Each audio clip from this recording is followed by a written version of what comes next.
Hey. I'm fantastic. How are you doing? Awesome. I'm doing great. Thanks. Well, first, I just wanted to thank you so much for coming and talking to us. We really appreciate you guys taking the time out of your day and out of your schedule to talk to us and let us know what's going on with you. So when I first saw the name Davey Suicide, I was like, whoa, what the hell? But you've actually put a really positive spin on it, which I think is totally cool. Can you tell me a little bit about that spin and why you chose the name Davey Suicide? Yeah, I mean, I was at a low point in my life, and I needed a constant reminder that once I killed myself, like, there was nothing that I couldn't get and achieve. And, I just figured if I had the name, it wouldn't leave me. And then, every low point or any, like, vulnerable moment that I had after that, it would be staring at me, And, so, I mean, that's kind of, how it came to be. And then I think it also has kind of a dual meaning because, so many people are quick to judge a book by its cover, and they assume that because it's suicide that it's going to be something bad and terrible and should be hidden from kids and stuff. And I think it's important for people to, like, pull back the layers of something and see what it's really all about, instead of just judging it for what they think it is. Absolutely. Definitely. So when you started out, you actually kind of just dropped everything and moved to LA to pursue your dreams, which I commend you so much for. I would love to do that. But what was it like trying to be in LA and start a band? I mean, it's hard. Every day was a struggle. I lived in Huntington Beach when I first moved here with a girl that I found out as soon as I got here was cheating on me the whole time that we'd been kind of talking. And I was pretty much alone, I mean, at that point. I was commuting to a tattoo shop and working 5 days a week. And I basically had no time for music, and I just realized that there were so many other people that were super ultra talented in my exact position, and I was like, what is gonna make me separate from everybody else that's here and stuff. And the longer that I stuck out and just kept doing it, the more I realized a lot of people just gave up and went home, and they couldn't take it, or their message wasn't genuine or wasn't real, and people could see through it. And then I think about the 2-year mark was when things started to change, and then I was starting to, like, fall in love with the fact that I was surviving and building a bigger name. And then I just realized that everything that this area was more complimentary for, like, who I was as an artist and stuff. And now it's like it fuels me because we're around so many talented people, but I just want to be the best, That's awesome. Yeah, definitely. What was your favorite show that you ever played and why? I don't know. I think recently, we just played the Whiskey, and that was just, it was awesome because it's just people are grabbing it, like our album isn't out yet, and it's literally, like, the only way people know of any of our songs is from YouTube and stuff, but, like, we just played there a couple weeks ago and it sold out, and just the reaction when people hear Fuck Star now. I mean, that's my most recent memory. I mean, I love being on stage, and there's stuff that I've done in past bands and stuff, but this just feels different. Like, everything about what is going on with Davey Suicide is just on a different level, and the connection that we're having with the audience and stuff is just, it's more than a band. And I think it was so clear to me that night that this was just something bigger than just a rock band, Oh, totally. So speaking of your album, when are we going to see a release date come out? I think you said this summer, maybe sometime. There's the Generation Fuckstar sampler is coming out on the Wayne Static tour, but the EP comes out October 23rd. So that is actually the release of that. Awesome. And then our full length is it's either January or early February of 2013. So awesome. Those are pretty much the target dates. And I guess our second single is coming out right around when we leave for Static X. So very soon. Cool, cool. So we've all heard Generation Fuckstar, totally like awesome energy, in your face lyrics, fucking kick-ass. So what can we expect from the rest of your album? I think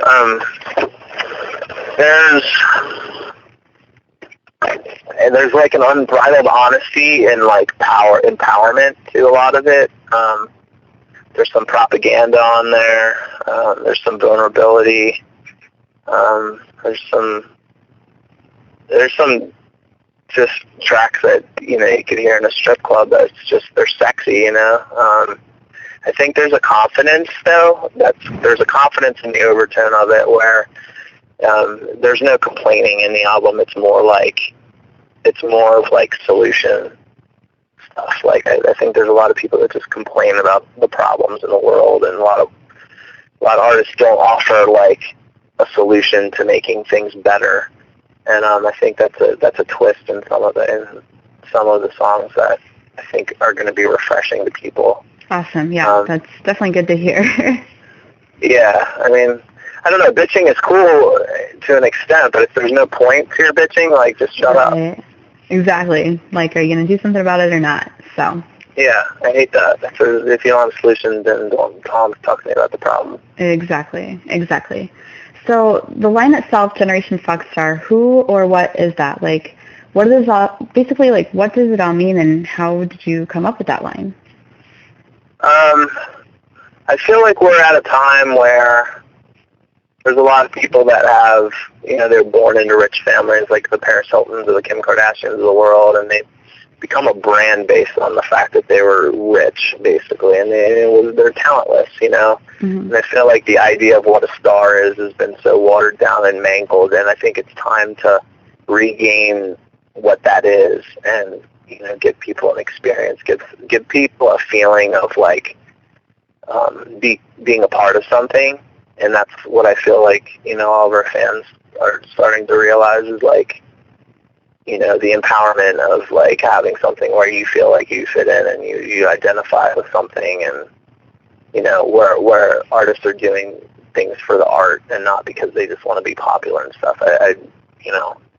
Absolutely. Be great at what you're doing and people take notice. Don't just, like, want to be noticed for doing nothing, Absolutely.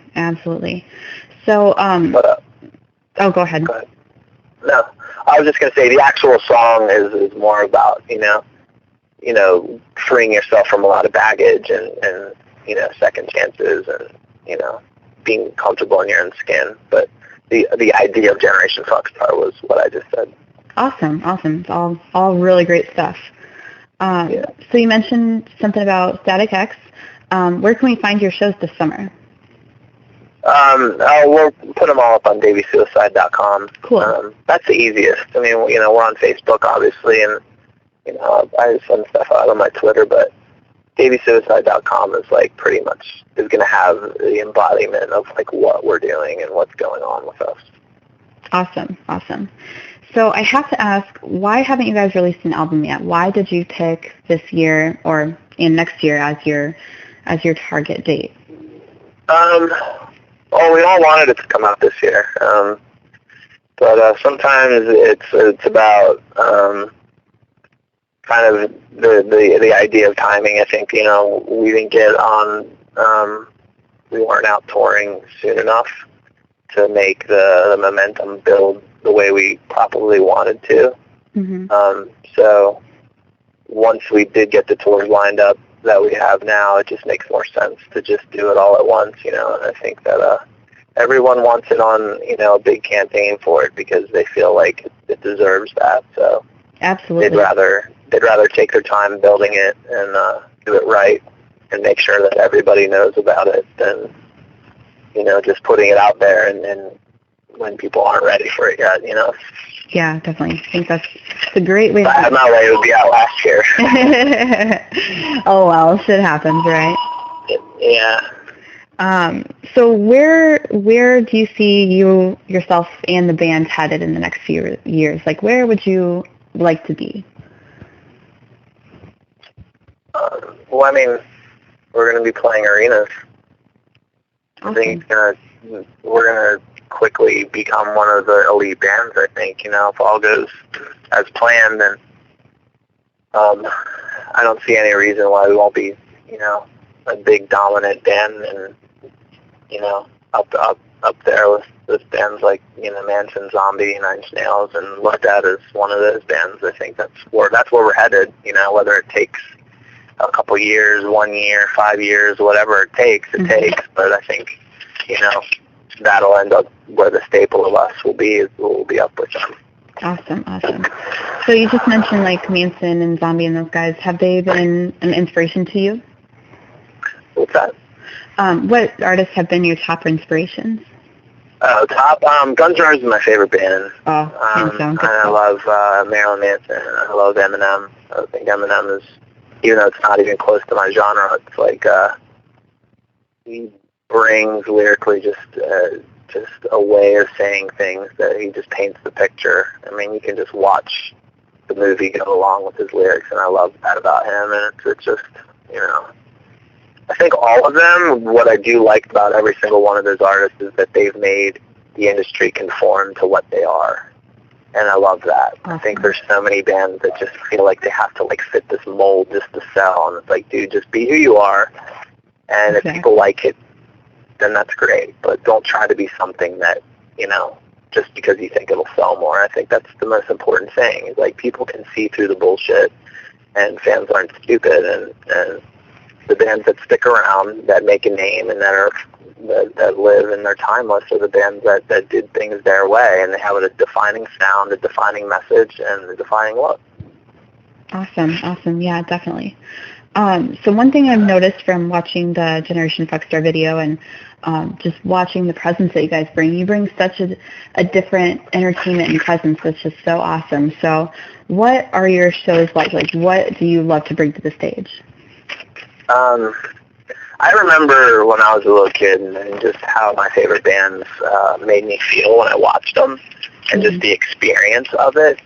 And it was, like when they walked out on stage, you got the goosebumps, and just how they talked to the audience and their performing. Like the energy was their performance was as much as the music was. And I just always wanted to create that, and I've always wanted to create something where we had like a front man in every position, and I feel like we have done that. And I want it to be as much musical as it is visual. So I feel like it needs to be a spectacle. And so I think they can, people can expect that. I think they can walk away and like just be like, you're gonna see we leave everything out on stage at the end of the night of every show, and it's all lyrics and music that we all feel, and it's a part of us. It's our life. So awesome, definitely. What was your worst or most embarrassing moment on stage ever? I ripped my pants in like Rochester, New York. The first song, and my pants like completely shredded. Oh no! I remember our tech had to come up and like tape them kind of back together, but I played the whole set literally with like one pant leg like ripped off. Oh my God! Up the seams, and I was pretty embarrassed. I mean, I really didn't care in hindsight. It was just funny, but yeah, definitely. I think anytime like a mic cuts out and like people can't hear the words, I mean that's just embarrassing. It just looks bad, cause, right. Yeah, that New York thing was pretty funny. Well, high five to you for playing the whole set with the pant leg. That's pretty impressive. Yeah, I mean I didn't really have a choice, Yeah, exactly. So contrary, what was your best or favorite moment on stage ever?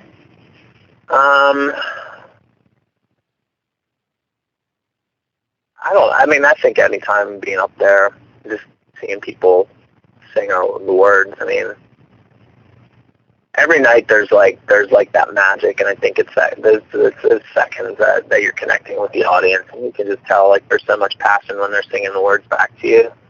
I don't think there was one particular show that stands out to me, but I just think that connection.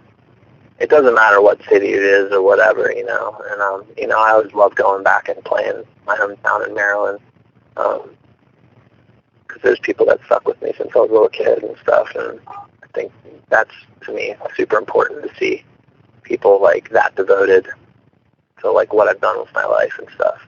Oh, for sure, absolutely. So I was watching one of your videos on YouTube, and you have something where you're like throwing baby powder on needles. I have to know, what is with the baby powder? Yeah. Well, it's called baptizing. Okay. Can you explain a little bit more? Yeah, I mean, it's part of my look, but like, I'm big on second chances and stuff, and this was like, it kind of symbolizes that in a sense. Like, we were all in bands that, and this was our chance to get out of everything that we've ever wanted and stuff. So we just do that to each other. We just call it baptizing, and sometimes we do it to our fans, and kids have started to show up to shows already baptized and stuff, and it's like this little cult thing, subculture that we're creating. That's pretty awesome. That's awesome. That's sick. Another one that I watched of you on YouTube was you talked about a story from your life where you were bullied, and you spoke out against bullying, which is totally cool. So what advice do you have to offer for victims of bullying? I've often found that the ones that were picked on were the ones that always felt like they had something to prove, and they're the ones that end up going on to making something bigger than themselves. And it's always, I just always felt that as long as you learn how to channel it and stuff, I think that there's always a way to turn that negativity into something positive. And I think after you get out of high school, those kids that were popular in high school, it doesn't matter. Everything's an even playing field. And that was the first thing that I learned once I got out. It didn't matter who was on the lacrosse team or who, like, the valedictorian was or the popular kids or whatever. Mm-hmm. Like, life mattered, and doing well at life and doing what you love is what mattered. So, I don't know. I think, don't let it tear you down is obviously the biggest thing. And then, if there's moments that you don't feel like you identify with anybody or no one's there to listen, like, work on something that will captivate you, because that's what I did. And then I shared my music with people, and then other people like identify with that because that's what I went through. So I think if you get bullied, it's probably a good thing, and you're bound for something great, because that's what happened with me. So awesome. So on top of that, would there be anything that you would want to say to all the bullies out there? Find something more constructive to do with your time, because you're creating greatness. Amen. A-fucking-men to that. Mm-hmm. Well, I think that's about all I have. Are there any sites or dates or anything that you want to go ahead and plug and let the fans know about?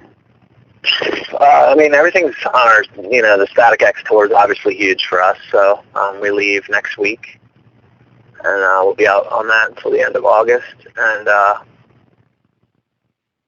I think it's important for people to realize that boundaries are only there because we put them there. So if there's something out there that you want or a way you want to live, go for it, Awesome, for sure. Well, again, thank you so much for taking time out of your schedule to talk to us. We loved it. Going to play Generation RockStar for everyone as well up next. So stay tuned for that. And anything else you want to say before we cut it off? Awesome. Thank you so much. Yeah, thanks a lot.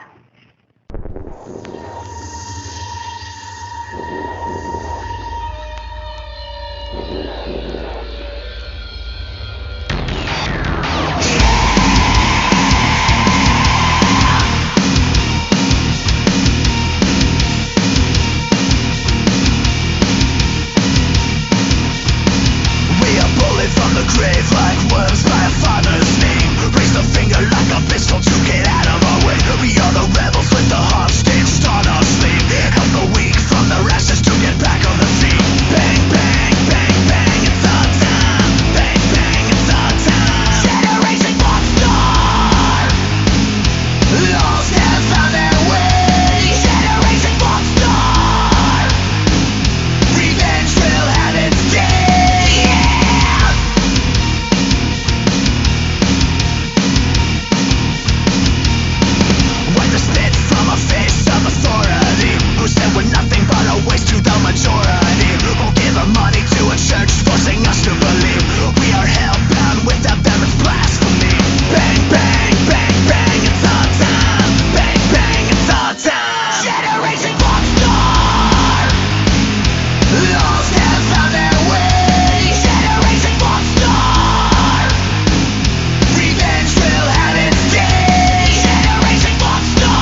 trust in suicide. Cross our heart, we can find.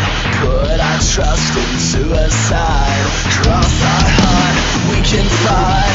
Put our trust in suicide. Cross our heart, we can find. Put our trust in suicide.